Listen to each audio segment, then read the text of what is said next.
are at World Economic Forum 2024 at Davos, and I have a very interesting guest with me. I have Roberto Bocca with me, who's head of Center for Energy and Materials, member of the Executive Committee, World Economic Forum. Roberto, thank you so much for joining us on Times Network. It's a pleasure. I want to start with obviously COP28, the recently concluded COP28. And what is your outlook on the goals announced in COP28?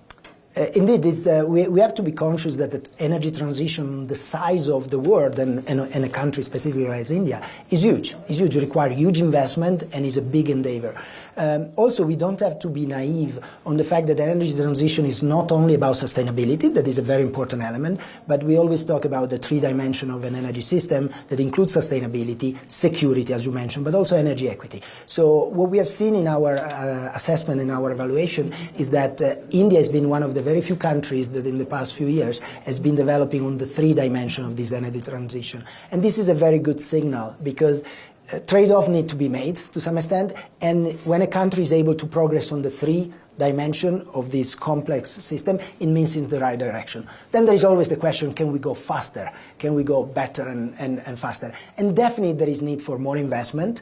There is need for great policies, and I think India has amazing policies put in place, and of course there is always opportunity to do better, but there are clear policies. There are clear policies not only for energy, to some extent independence, more investment, etc., but also for possible export. I've seen what you are doing in terms of hydrogen. We have actually, as the forum, we have done a roadmap on hydrogen for India to look at how there is an opportunity for India not just to develop its own resources, but also to develop for export. So there are a lot of good signals, but it's definitely a challenging transition, the one that we are talking about, and having the right policies in place is a critical element. But there are a lot of bold commitments that we saw happening in COP28.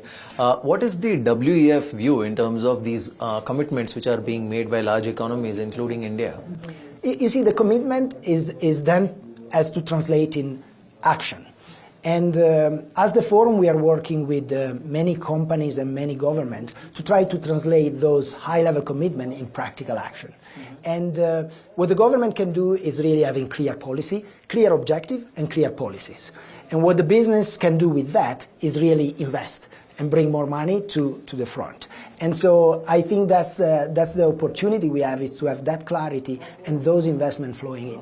Right. India has kept a very ambitious target of being carbon neutral by 2070. What is your take on that target? By what I see in all of the policies and all the enthusiasm and all the investment, I do hope that this is a minimum requirement, while I think India could achieve earlier this objective. Also because I think India is a very pragmatic country with a lot of business mindset, entrepreneurial, and the energy transition is also a huge business opportunity.